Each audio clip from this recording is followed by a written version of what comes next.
வணக்கம். இன்று தினம் ஒரு குறள் 98வது குறள் பார்க்கலாம். தினம் ஒரு குறள் அதிகாரம் 10 இனியவை குறள் குறள் 98.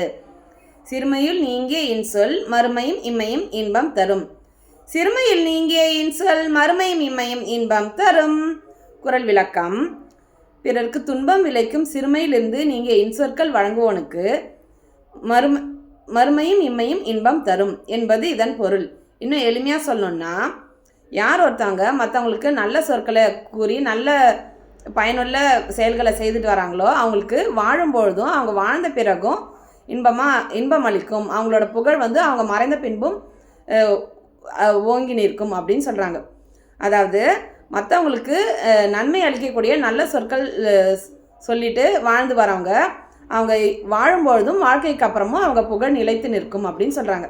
உங்களுக்கு புரிஞ்சிருக்கும்னு நினைக்கிறேன். நாளைக்கு இன்னொரு குறளோட சந்திக்கிறேன். வாழ்க வளமுடன். நன்றி.